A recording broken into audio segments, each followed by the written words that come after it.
Hi, everyone. You're listening to Bug Talk, a podcast created by members of the entomology department at Michigan State University. My name is Sophia, and I'm here with my co hosts, Kaylee, Natalie, and Ariana. Do you guys want to say hi for a sec? Hi, it's Ariana. Hi everyone, it's Natalie. Hi, this is Kaylee. And it's very exciting to have you guys join me today. And here we have with us Olivia Cope. And Olivia is a new member of our department. So I first want to welcome you, Olivia, to the department. Thank you. When was it that you joined? I think it was in the fall. Yeah, I started September 1st. Of 2020.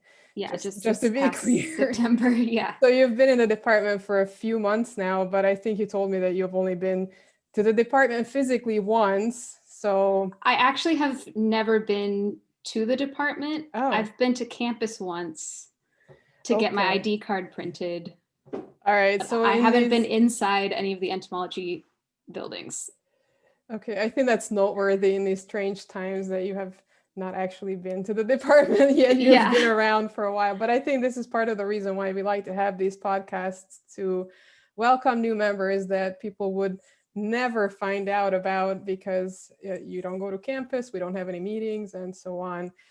So the other reason why we wanted to have Olivia on, just for everybody's sake, I wanted to mention that Olivia is going to be also a co-host of our podcast. So you will hear more of Olivia in the future as we go forward. She will be recording interviews, asking people questions. So we also wanted to welcome you on the podcast team, Olivia. Thanks for joining us. We're looking forward to having you. Thanks, I'm excited. And part of the reason why we wanted to have a new co-host was because longtime listeners know Andrea, who has been a co-host. She's now getting ready to move on to a new position in Louisiana, to a new postdoc position. So we wanted to say congratulations, Andrea. And well, maybe you can still join us from Louisiana. Let's talk. But anyway, turning back to Olivia. Olivia, I wanted to ask you our usual first few questions. Can you please tell us a little bit more about where you're from? Where did you grow up? Yeah, I grew up in Seattle, Washington, was born there and lived there my whole childhood. And so when did you leave Washington? I went to undergrad at UC Berkeley, and that was basically the first time that I lived outside of Seattle, and went straight from Berkeley to Madison, Wisconsin for my PhD, and then have been in the upper Midwest ever since. Cool. So how is that transition from the West Coast to the Midwest going for you? I know you've mentioned that you've been in Wisconsin for a while, but was it a shocker? When I interviewed for grad school, I think the interview weekend was in the first week of February, and it was 5 degrees. I specifically remember I screenshotted that it was 5 degrees and I sent it to all my friends back home, because it was the coldest I had ever experienced. But I think what convinced me that I would be okay was that like everyone seemed to be going about their lives as if it wasn't 5 degrees, and we're still happy and having fun. So I was like, okay, I guess they just live here and it's 5 degrees. Was it also pretty snowy? Yeah. I had been to the mountains, but I'd never lived somewhere snowy before, so that was new. How do you feel about it now, a couple years in? Have you gotten into any like winter sports or anything, or you just kind of survived the season? I haven't really gotten into any winter sports. I don't know how to ice skate. I have cross-country skied a couple of times.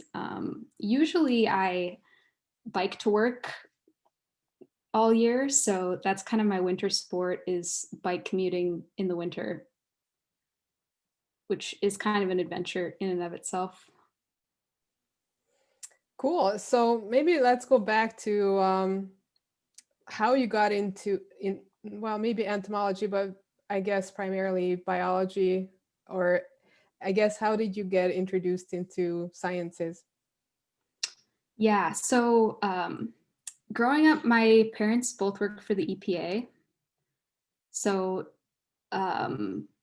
that definitely influenced me. Not that I wanted to be a biologist from a very young age, but I think I originally wanted to be a writer or a painter or something like that. But we spent a lot of time outside, a lot of time both in the city and camping and hiking and stuff. So I think that influenced me. By the time I was applying to college, I had decided biology was what I wanted to do. And I think it was a combination of like loving being outside and living things, and also just loving data, like just graphs. I don't know. Maybe I was the only second grader who was like so stoked that we learned to make graphs, but that combination of like the quantitative stuff and then being outside really brought me to the field, I guess. So it sounds like it was a lot of parental influence that got you started in sciences. Was that like something they brought home with them, that you talked at the dinner table science, or how gentle or how hard was the introduction to science? I think, I'm not sure it's something that we like discussed so much like formally, but you know, my mom works in, or she retired, but stream like water quality monitoring. And if we were on a hike, we would be turning over the rocks and seeing what invertebrates were under there. Just because, you know, she was curious. So it was more just kind of part of life, I guess. Then my dad's an engineer. He, of course, thought I should be an engineer, and my mom thought I should be a biologist, and that's what happened. Biology won out. So what happened yeah. when you went to college? Did you pick up biology as a major straight away? Yeah, I think I applied as kind of general biology. I knew I didn't want to be a doctor, but I wasn't much more clear than that. But then by the time I had arrived, I decided on plant biology. So I was thinking about this earlier today. Like, I can't remember what got me into plants. I don't know when it happened, but sometime in that year, I like fell in love with plants. And so my undergrad degree is in plant biology. Okay. And I don't have being from another country, I don't have a very good grasp on how hard it is to get into colleges here, but I do have some sense that Berkeley is not an easy college to get into. Is that right? Maybe some of the other students here can help me out, because I'm like grasping at things. Like I don't know how hard it is to get into Berkeley. Maybe it's super easy. I'm just like I think it's hard for a public school. Okay. So how was it's not that like for you? I think I benefited at the time. They were trying to increase out of state enrollment. So I benefited from that. And basically what I did is I knew I wanted to go to a public research institution. I applied to like a few on the West Coast, and then that's one I got into, and so I went there. So I think you didn't have to like choose, you didn't get into any other colleges, that was the only one that you got accepted to, so you went there, it sounds like. No, I got into University of Oregon also. So I chose, and University of Washington. This is really bringing it back a long time ago, but Berkeley was my top choice. Okay, that's good. Yeah, I remember when well, for starters, Berkeley's not easy to get into, so congratulations on that. That's very impressive. Thanks. Yeah, I applied to 2 schools. I did MSU and then Northern Michigan, and Northern Michigan was just like my fallback. MSU was like the one I really wanted, and that was what I was hoping for. So I was gonna ask you that, but then you said Berkeley was your first choice. So I'm glad you got to go there. Yeah, it was definitely a great school to go to. Great time. It's funny because I was just recording another podcast this week that's going to come out in a few weeks here. And the person I was talking to, Yolanda Chen, she was also a student there. I can't remember for sure if it was her undergrad or graduate school that she went to Berkeley for. But yeah, I just had this conversation with somebody else. And she also was studying something close to what Michael Pollan was studying, and I made a note of that, and she said that Michael Pollan doesn't know her. So but anyway, so you took up with the plants, then how did it ever transition to insects, I guess? Yeah, well, so I was, like I said, I was doing the plant biology degree, but you need certain electives outside of the major. And I took entomology as a kind of environmental science elective. And just like the experience of having general entomology like changes your outlook. I feel like going from just even me like having the kind of semi-entomology background that I had growing up, just going from a world of like, that's a bug, small bug, big bug, brown bug, to, oh, I know what that is. I recognize that. I know who this is. Like it was awesome. Just had a really fun time. And like California, just it's warm all year, so they have lots of insects, and it was like we went on field trips. It was super fun. And then so I had taken that, and then the first like independent undergrad research project I ever did, I did on stem galls. And so that kind of got me going in the plant insect herbivory world. Cool. And so after the stem galls, what was the next system that you worked in? Was that still at Berkeley or The stem galls, I studied abroad. So the UC, University of California system has basically its own study abroad thing where it's like you still are paying your same tuition, but you go somewhere else. And so I went to Costa Rica and did like a tropical ecology semester. And so that's when I did the stem galls. Actually, previous to that, my first plant insect interaction gig was not my own project, but I worked for a grad student who was studying pitcher plants. And this was when I was fresh out of general entomology. This is like in between entomology and the stem galls, but I was basically hired to try to identify the semi-digested goo bugs that were in all these pitcher plants. So that was kind of the first entomology research experience. But then after the stem galls, I came back and I had like a senior capstone thesis for the major in plant biology, but I did it on oak galls. Just in the kind of Northern California area. Cool. So did you like Costa Rica? Oh yeah, amazing. I mean, the tropics are the tropics, and so many cool organisms, such like a diverse country in such a small area, both like people and topography and climates.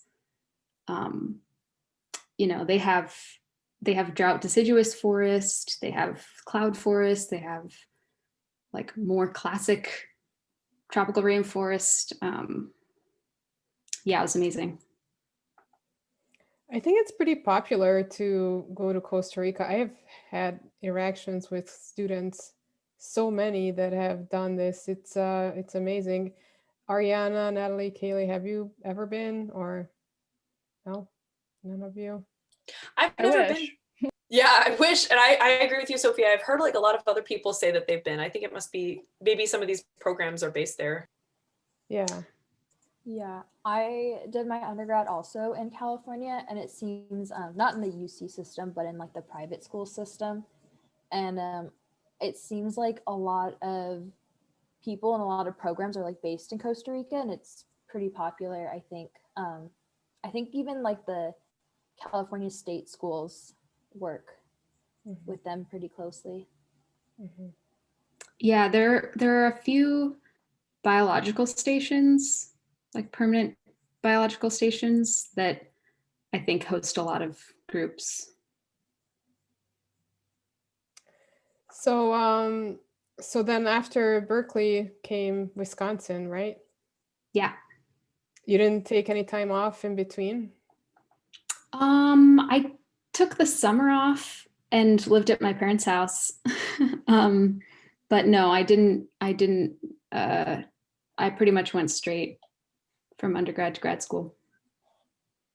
When did you know you wanted to go to grad school? Did you know that even before you went in because of your parents, or did you kind of discover your love of research like in undergrad when you were doing these projects and decided to make that your career? I think it was a combination. I was aware of grad school as a concept. My mom has a master's actually from Michigan State in fisheries and wildlife, which is totally random. But yeah, so I was kind of aware of it, but going in, I wasn't quite sure whether I wanted to go more of a molecular and possibly industry route, or more of like an ecology research route. So it took a couple years, but I think by the time I was studying abroad, that was junior year, I was thinking about, when I was doing reading and stuff, I was thinking about grad school, places I could go, things I could study. So pretty early, kind of weirdly early, I think. I think that's good to start thinking about early applying or looking for PIs. So did you start looking for professors that might accept you into their labs at that time? Yeah, probably the summer before my senior year, because then I was applying that winter. And then you just sent out a bunch of emails, or how did you go about it? Yeah, I had a couple professors that I was pretty close with that I kind of asked for advice, and given my interests, who do they think would be a good person to talk to? So between that and Googling, I just cold emailed a bunch of people. How did that go? Did you get responses back pretty quickly? Hit and miss. I think a lot of people have this experience of, emailing 10 faculty and hearing back from 3, and then emailing the other 7 again, and then maybe you get 2 more after the second email. It's always interesting hearing the different paths people do for grad school, because I feel like everyone has a different, obviously there's some overlap, but there's usually a different path that people take. I didn't end up emailing anyone, actually. I just worked in a research lab, and then when a grant came in, they were like, hey, do you want this? I was like, thank you, yes. You got away without having to cold email everybody. Yes, I was lucky in that sense. Yeah, and I actually think, so my main advisor in grad school was Rick Lindroth, and I think I didn't actually even cold email him. I think I had emailed someone else, and they said, I'm not taking students, but you should talk to Rick. And then I talked to him. So yeah, it was pretty much a scramble at first, emailing tons and tons of professors. So you said that there was a gap between the bachelor's and the master's. Did you know already that summer where you were going in the fall, or did you have to like wait until the last minute to determine where you were going? No, I think I had decided by the time I interviewed, I think I was only looking at one or two other places. So I had decided that spring, and then I knew that I was going to start the September 1st after I graduated. I graduated in May. So yeah, so that, but then instead of lining up a research job or coming to Madison early, I think I nannied and just hung out. Enjoy the summer Yeah. before the hard work. Summer in Seattle is wonderful. So I've heard, I've never been, but people tell me that it's nice. Okay, so you arrive in Wisconsin September 1st. How was it? Was it a lot different than what you expected coming from California, West Coast? Was graduate school a steep learning curve, deep water? How was it? yeah, it was humid. That's I remember stepping out of the car and just the humidity hitting me like a brick wall. It was interesting. It was different from starting undergrad. I think starting undergrad, going to a huge school felt more sink or swim than grad school did. Coming into a lab and having like a small group of people to show me the way, in a sense. So I felt more prepared to make that transition than I did to go to college in the first place. But it was tough, I like in my cohort, a lot of the people had already done masters. So I was coming in with a lot less experience, I think, than a lot of people, or at least than a few of the people. Yeah, we forgot to mention that you went straight from the bachelor's to the PhD, right? Yeah.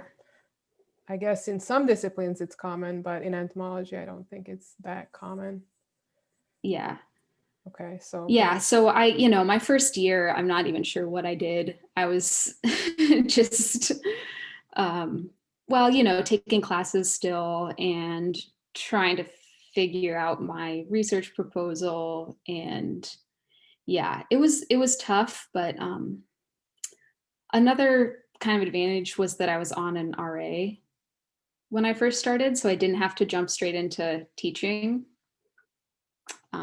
So I kind of had that time to flail a little bit. And did you know what project you were going to work on, or was it your responsibility to develop your research? Kind of a mix. So the RA was for a common garden that was already planted. So I kind of knew the basic experimental structure because the trees were in the ground and actually probably 5 years old by that point. So it was up to me kind of to just figure out what questions exactly I wanted to ask within that structure, what I wanted to do outside of that experiment, and kind of exactly the plans for measurements and so on. Cool. So why don't you tell us in a nutshell what your PhD was about? Three sentences. 3 sentences. Oh my goodness. Well, it was about intraspecific variation in plant defense and how that arises from genetic variation, developmental variation, environmental variation, and then how that affects insects. It was all but one chapter on aspen trees. So kind of a forest entomology. subject, but really the questions I'm interested in are kind of relevant to plant insect interactions broadly. I'll keep it at that. Have you ever had that question in like a committee meeting or a defense where the professor asks you to give your elevator pitch of your thesis, where let's say you're entering the elevator with one of the representatives of the group, and they are responsible for funding, and you have to sell your idea or your research to them, but by the time you get to the floor where they get off the elevator, so you have like, you know, a very limited amount of time. I don't know if I've ever had that exact challenge. I feel like I describe it a lot and it changes every time. I like that question because it really makes you think of it in a way that it has value to society. Like, what is the value of your research to society versus just like, why is this research cool, right? I think that's the easy part that we all grapple with, or we come to terms with very early, like, wow, this is really cool. But what value does it have for society or for something out there beyond just the coolness factor? I really like that question for that reason. I think it has like this interesting twist on it. So I guess maybe going back to your PhD, like, can you tell us a little bit more about how it went? Like, how long did you take to get your PhD, especially that you didn't have a master's coming in?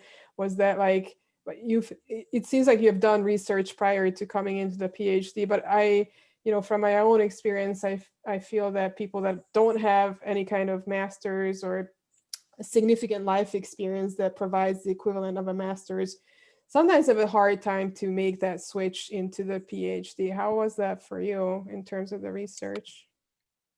Yeah, it took me 5 years, which was the plan. I think it definitely was the case that I got a lot done in the final year and not a lot done in the first year, and kind of, it was ramping up as I went, which maybe wouldn't have been the case if I started with a master's. And I did have undergrad research experience, but I had never written a paper or written a grant really. So a lot of that is new. But yeah, I think part of why I was able to do it on my schedule was that I had an RA at the very beginning, and then I got a NSF GRFP, and so I only TA'd for about a year, like 2 semesters. So I could do the research full time, which made me able to do twice as much as if I was TAing half the time. What was the biggest surprise for you that you weren't expecting when you went into grad school? Ooh,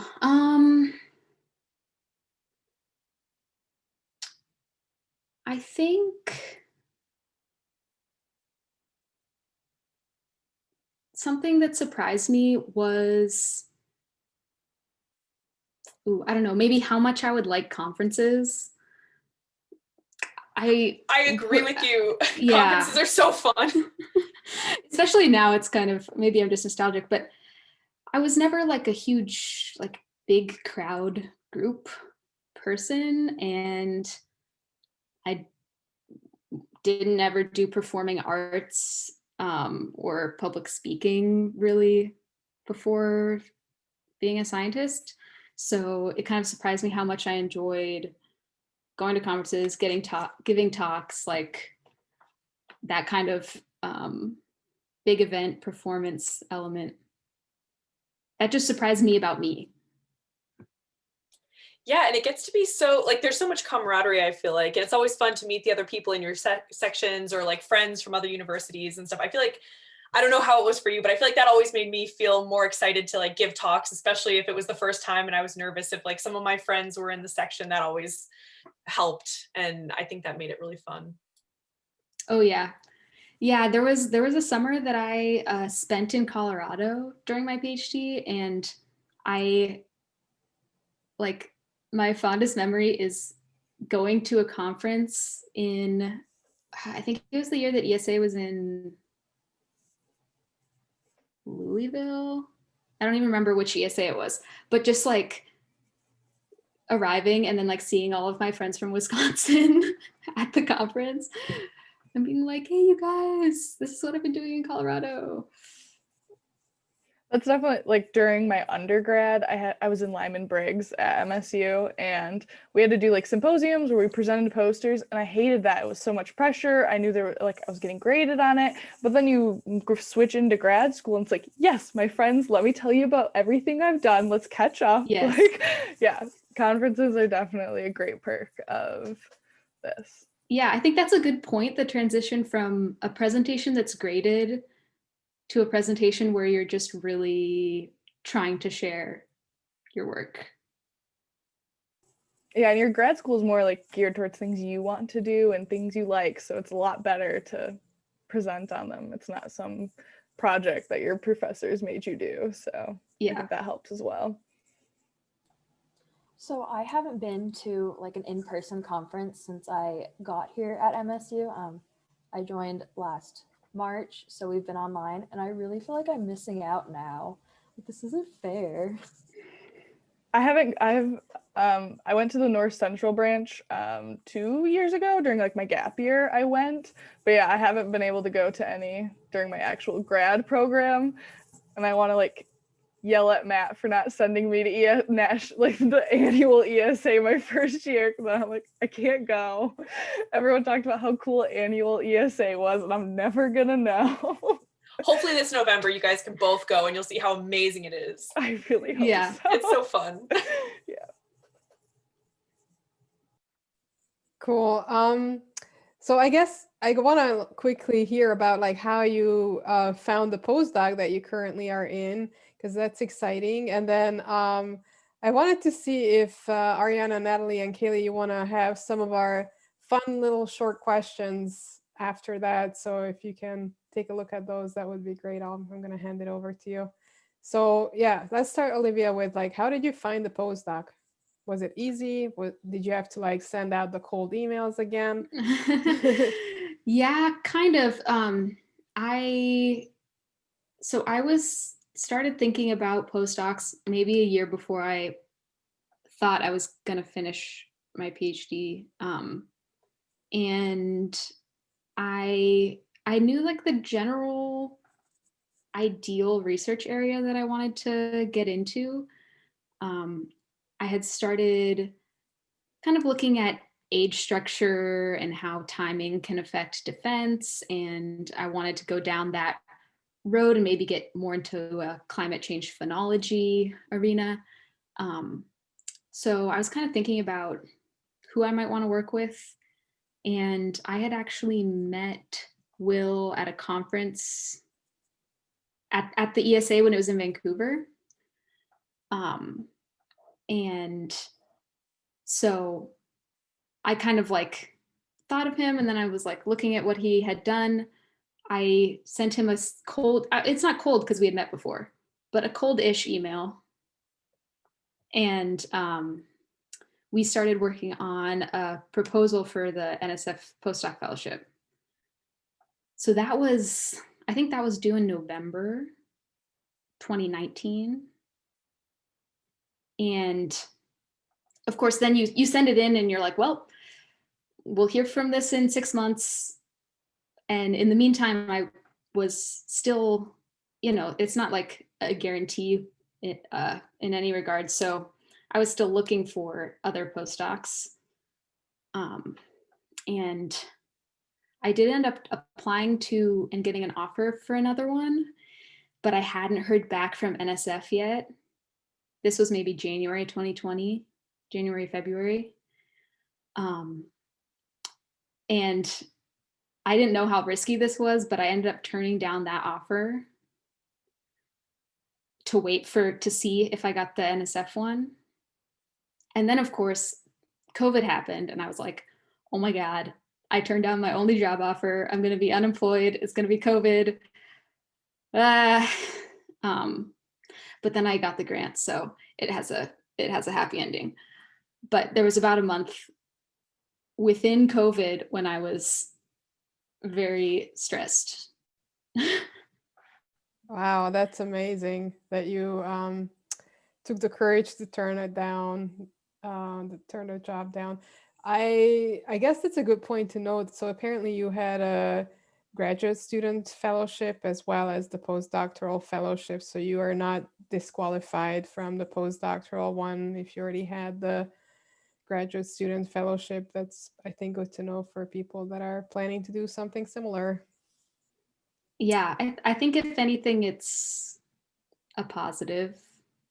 I don't actually know for sure, but the Yeah. postdoc fellowship is different because the grad school fellowship is more of a kind of personal statement, and you propose some research, but you don't really have to be that specific. Whereas the postdoc fellowship is more of a specific research project, and you give, a timeline, budget. So it's a little bit of a different process. Yeah, I just granting agencies can be finicky about these things, so that's why I wanted to make sure people know. All right, well, we'll go into the short question round now. So Kaylee, do you want to start off? Sure. What's something you're super passionate about that's non-science related? Bikes. I already said that. I haven't been, usually in the winter, my only biking is bike commuting, which I haven't been doing, but I have 5 bicycles. I have four. Wow, are they like different kinds? Oh yeah, you've got your around town bike. You have your around town bike for the winter that has bigger tires.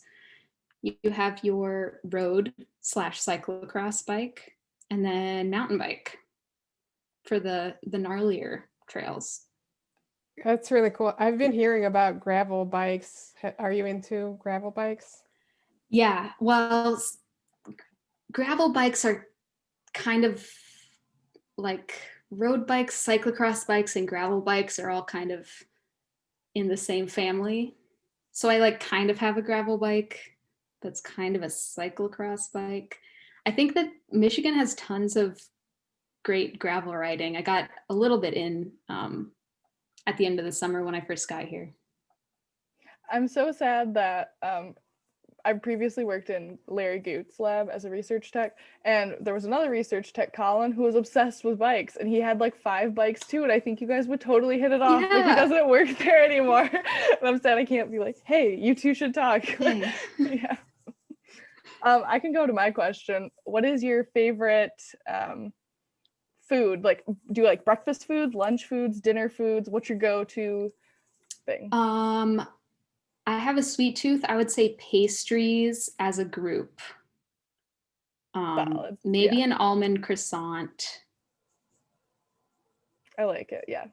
I have a sweet tooth as well. So yeah, I could definitely relate on that. Okay. Sophia, did you want to comment on the pastries? No, I was gonna see if you want to go next. I just are you a baker, Olivia? Do you like to bake? No, it seems like COVID has brought on the baking bug in everybody, so I was just gonna check, are you one of those people? No, luckily my partner is an excellent baker, so I just mostly receive baked goods, but I don't really bake myself. My COVID craft has been sewing. I've been making clothes, but I haven't gotten into the baking quite. Whenever you're allowed back on campus, if Sophia offers you a baked good, just take it. You have to. It's so good. She never fails. So her reputation precedes her. Everyone knows if Sophia brings you a baked good, eat it. No question. Thanks, Ariana. I just want to say that it hasn't been brought on by COVID. I've always been like that, so it wasn't a breakout of the lockdown. I can't believe I'm missing out. Well, you'll have some years here, so okay, go ahead, Natalie. Okay. My question is, what is your real life superpower? So what's something you think you're really good at? Ooh.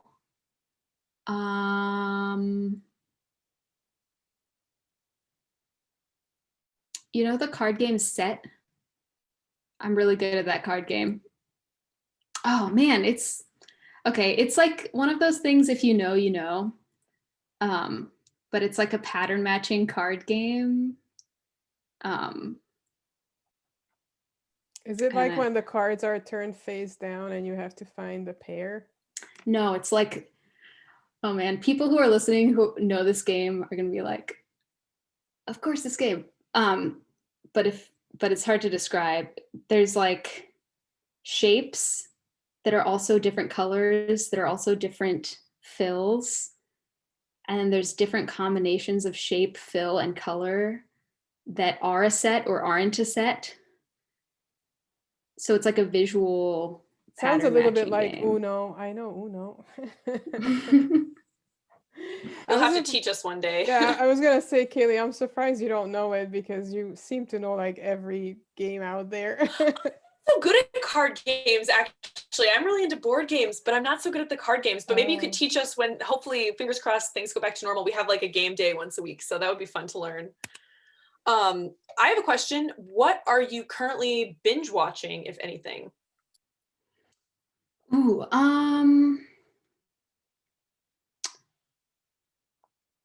we're not really watching any shows at the moment. We rewatched Queer Eye. That's like I think the most recent thing that started back at season 1 and watched all of the available Queer Eye episodes again. Who's your favorite from the Fab Five? They're all so special to me. I think Karamo's my favorite. I got this is not audio, but I got this birthday card with Karamo on it that I'm showing to the camera right now. Well, people will have to go online and watch the video to find out what you were showing.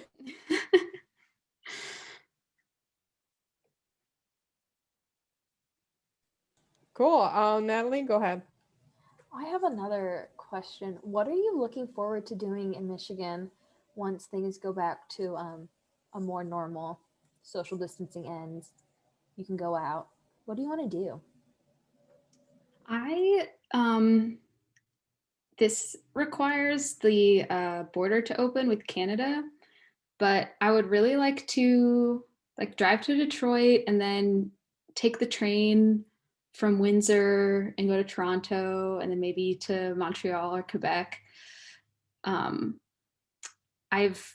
never been to Detroit and I've never been to Eastern Canada at all. So I think being so close is like something that I would love to take advantage of if the border opens, when the border opens.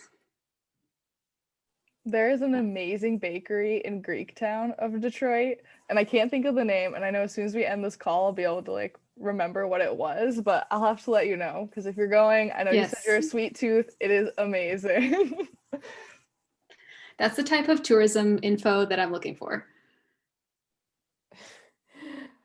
All right. Well, I think we're kind of out of time here. So in closing, Olivia, are you a social media user? Are you present on Twitter or Instagram, or do you have any kind of professional presence that people can follow you at?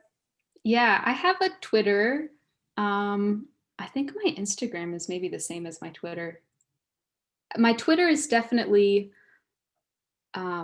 it's Ocope, Ocopeo, and I'm on there occasionally.